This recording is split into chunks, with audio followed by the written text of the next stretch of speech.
Trying to get to know our youth. It's a time where I ask them, some funny, silly questions, but sometimes I ask them some serious questions so that we can get to know them. Today, my guest is going to be Miss Victoria Lopez.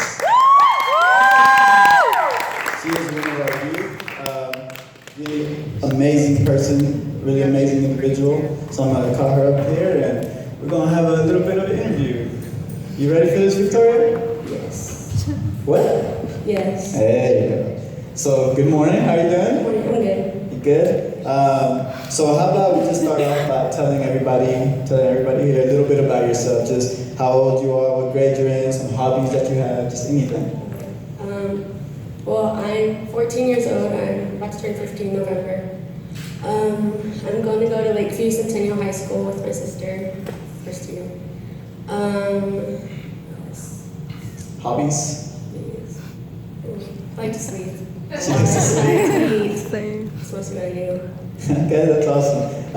Well, today we have some visitors because, as you know, most of our youth group knows you already. So we're going to ask, usually we ask like funny questions, but today we might get a little bit more serious too, just so some people can get to know you or whatever. Because I know you. I know that you're one of the coolest people I've ever met in my life.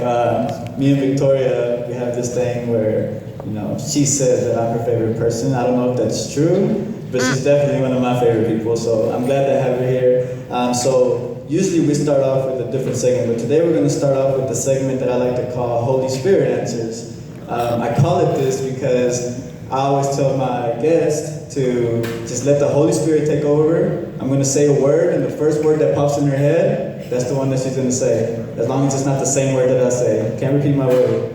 All right, so you ready? All right, number 1, family. Love. Water. Good. Turtles. Oh. Okay. Color purple. CF. CF. Yeah. Green beans. Ew. Justin Bieber. Ew. Nathaniel III. Wow. By the way, Nathaniel III is the guy named Worship up here. His name's actually Nathan. I call him Nathaniel III. Future. Hopefully good. Hopefully good. Bible. Love. Gummy worms. Good. Texas. Good. Home. Texas. And the last one is God. Love. God is love. Good. All right. So thank you for that. We're going to move on to the next segment, and this is kind of a speech segment. Also, we call it this or that. It's real simple. I give her 2 options, and she chooses one, just to get to know a couple things about her. So here's number 1: Drake or One Direction? Drake. Woo! Naps or eating? That's a good one. Naps. Naps. Old Testament or New Testament? Old Testament. Soccer or basketball? Soccer. Soccer? Yeah. Ice cream or froyo? Ice cream. Apple or Android? Apple. Homework or test? Homework. Burgers or pizza? Pizza. Playing outside or inside watching Netflix? Probably inside watching Netflix. Nathan or Nathaniel III? Nathaniel III. All right, so now we're going to move on to another segment where I ask you some questions. This is a little bit more conversationalist, so just anything I ask you, just kind of conversate with me here. So we're going to start off with yesterday. Yesterday, I heard that you took a little trip. Yes, I went to Galveston. You went to Galveston. Was this just a planned trip, or you were just like, hey, let's go to Galveston today, and I went to Galveston? Or tell me a little bit about the trip. Well, because my sister, she went to Florida to take care of my cousins. And so she went to Florida, and I was sitting on the couch the whole week just watching TV, and I wasn't doing anything. And so my parents were always like, hey, we can't just send one to go to vacation and have one just sitting on the couch. So they decided to take me to Galveston and take me and my dog. And so we all just went on this family trip and just clear our minds off everything. Oh, okay, that's cool. So do you like to travel? Yes, I love to. Okay, so what's been the favorite place that you've ever traveled to? Mexico. Mexico, what part of Mexico? Do you know? I have no idea. You have no idea, was it a beach or was it just family over there or just something? family. Okay, cool. What was so fun about it? I like just going, like, it really, like, opens your eyes because you see so many people begging on the streets and, like, you take for granted, like, what you have. Even if you don't have much, you realize, like, wow, like, at least I have, like, shoes I can, like, walk on the streets or, like, I don't have to beg people for food. Yeah. Okay. So since you like to travel, where's one place that you would love to go that you haven't been yet? And why?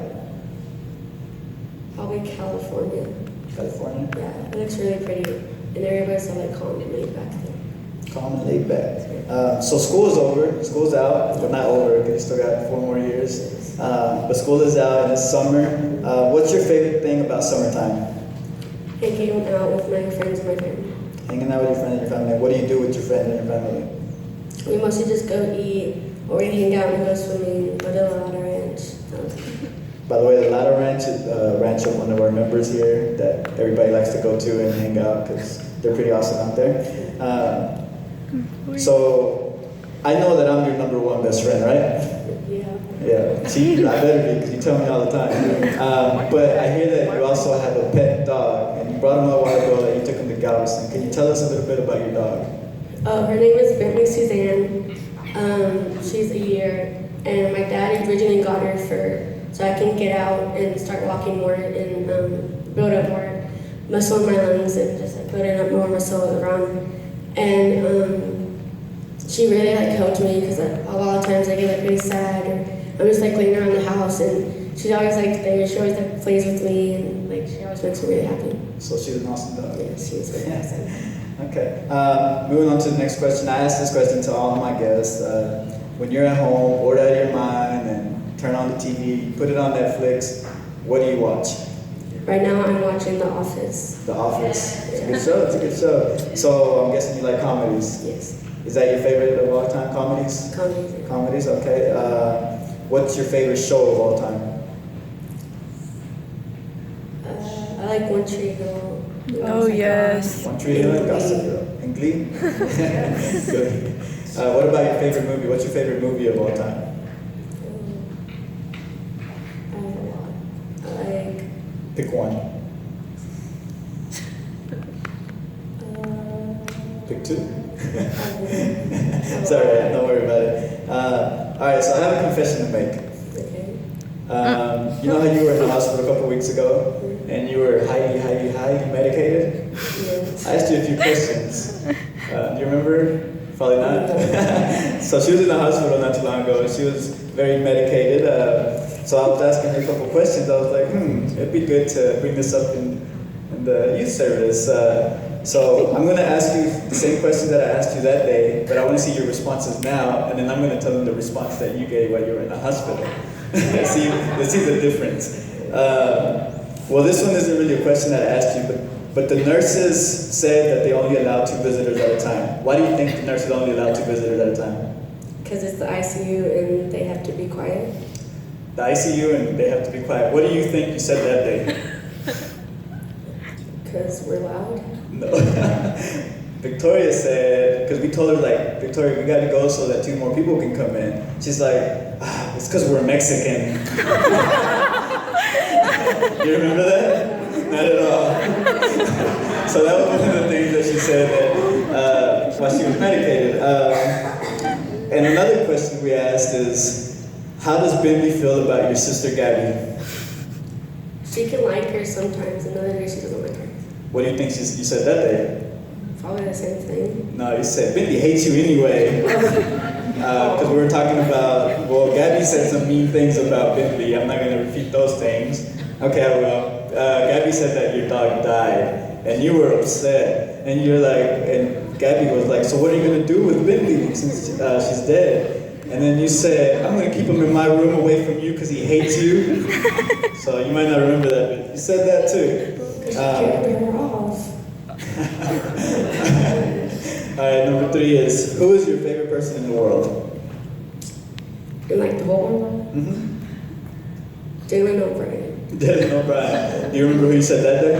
No. You said me. Aww. So now I'm sad because I just found out the truth. My favorite too. By the way, she really did say Eddie, so don't think I'm making this up. So now I'm sad that I'm not. It's Dylan O'Brien. I don't even know who Dylan O'Brien is. It's Dylan Oh O'Brien. He's an actor and he's my husband. He's- He doesn't know that. Oh, okay. So you know how when you're in the hospital, you have something checking your pulse, your heart beat or whatever, your heart rate, and then you had something on your finger. I don't know exactly what that does. Oh, it checks your oxygen levels. Checks your oxygen levels. Well, you took it off. You were trying really hard to take it off. Do you remember the words you said right after you took it off? Gabby said I said suckers. Yeah, you said, "Sucker, y'all can't keep me here trapped." So you were trying to escape the hospital, even though you probably couldn't walk at the time. But I thought that was pretty funny. Last question. We asked you, or Gabby, or I asked you, I can't remember who it was, to say, who is your boss? Because you were like, you can't tell me what to do, you can't tell me what to do, because we're trying to get it to put you back on, to put it back on. And you're like, no, you can't tell me what to do. So we're like, well, who's your boss? Do you remember what you said? The nurses? Who do you think is your boss? Probably my dad. You said, Daddy, Jesus. Just like that. Actually, she said Jesus first. She's like, Jesus and my dad. So not the nurses, Jesus and your dad. All right, so those were just something I wanted to bring up. Those were just a couple questions that I wanted to get to know you a little bit better. But now I'm going to ask you a couple more serious questions, and I had told you about this. Usually when we have a guest on Time with Eddie, I don't tell them, I just kind of call them out of the crowd. But I let Victoria know because she has a special story, and I wanted her to be prepared to talk about it. She's one of the strongest people that I know, and I mean that physically and mentally, and like I always tell you, you're my hero. You're one of my heroes, probably the only living person that's a hero that's not a superhero, you know, because I like Green Lantern. But you're my real life hero. And I tell this to people all the time, and they're like, why is she a hero? So I kind of tell the story, but I want to hear it from your perspective. You're diagnosed with something called cystic fibrosis. Yes. Can you go ahead and tell the people exactly what cystic fibrosis is? It's a genetic lung disease, and I was diagnosed when I was 8 months old. It affects your lungs, your pancreas, your liver, your intestines, basically everything in your body. And for me, it mostly just affects my lungs the most. And right now, I'm about at 50% lung capacity, maybe 60. And I recently had to go into surgery and get my gallbladder taken out because I had my bilinear dyskinesia, and it was causing my gallbladder to have spasms, and it would really hurt my stomach. And so the last time I had surgery was July 15, 2013. And during the surgery, when everything was fine, everything was going good, and then towards the end, when they were closing me up, I had an asthma attack, and my lungs collapsed, and I went flatlined, and the doctors were doing everything they could to resuscitate me. They were putting in emergency IVs, and they were just doing like everything that they could to bring me back to my parents, because obviously they don't want to go to my parents like, hey, your child didn't make it out of surgery, she's not going to be able to wake up. And so I was in there, and it took them a good while to bring me back alive. And I was in the ICU for about 7 days in a coma. And on the 7th day, I woke up, and I couldn't eat anything. I couldn't even move my fingers. I had lost so much muscle. I couldn't do anything. And then, so now it's getting a lot better. I can move around a lot more easily. I'm still losing some lung functions. They're not as good as where they need to be. But right now, I'm doing good. I'm out of the hospital for now. I'm not on IVs, so life is pretty good right now. So life is pretty good.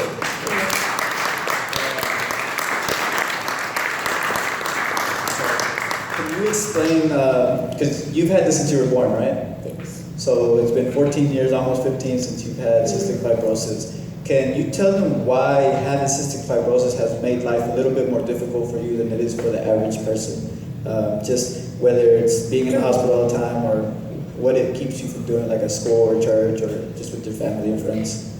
Okay. So during school, I go to the nurse about 3-4 times a day. I just have to go get my treatments, get some pills, take my medicines, and during that time that I do go to the nurse, I miss a lot of class, and I miss, if I am in the hospital, I miss about 2 weeks maybe. And then I come back to school, and everybody's already doing like this, like cross multiply or whatever, and I was like, whoa, like when did we learn this? And then I get pulled back like 2 weeks, and I have to learn everything super, super fast, and it's just like, whoa. and I can't really go outside that much, and because sometimes it's really hard to breathe, especially like when it's orange ozone. And I'm sure nobody keeps up with that stuff because it really doesn't matter for y'all. But I look at the orange ozone, so I will, and everybody's like, oh, let's go outside. I'm like, oh no, I can't stay out that long. It's really hard for me to breathe, and I just can't keep up with my cousins that much. Like, even if it's like something really small, like going to the mall, I have to like walk slow, and then like we all sit down, and like we have to wait till I catch my breath a little bit, and then we can go back and play as normal. Okay. So it's difficult. I understand that, and I always tell people the reason you're my hero is because every time that I see you, you have a smile on your face. You know, beautiful smile on your face. You're always happy, no matter how much. You know, because she spent her whole life just in and out of the hospital. Like you said, you have to medicate yourself like 3-4 times a day. You have to wake up at like 4 in the morning, 5 in the morning, something like that every day. So she has it tough, but she always maintains a smile. She always stays happy. She always stays faithful to the Lord. But you and I, we text a lot, and sometimes you do get sad. You do get a little angry. You do get a little confused. Can you tell us a little bit about those feelings? What do you do whenever you're feeling angry or sad or confused? Well, I usually get sad because I just got out of the hospital and I had that surgery to get my gallbladder out so my stomach wouldn't hurt. And that's whenever I texted Eddie, I was like, I had the surgery so my stomach wouldn't hurt, and now it's hurting. It's like, what if like all this pain and this anxiety like over the surgery, what if it was for nothing? And then I just get really like bummed out because it's like, well, I did all of this stuff, I'm doing all my medicine, I don't understand what the problem is, like why am I not getting any better? And then I take all these pills, like 20 pills a day, and nothing's working, so I don't understand, like, what do you want me to do? And then, so a lot of times it's just like, oh, well, I can't really do anything for myself. I had to like wait for my parents, and they had to like help me everywhere. And like at the times you just have to be like, oh, you just have to sit back and like look at everything. Like a lot of people have it way worse than I do, and at least I can get up, I can go to church, and I can go to the hospital. And a lot of times they have to like live in the hospital like a month at a time, but that's like, it's a lot better than I have it right now.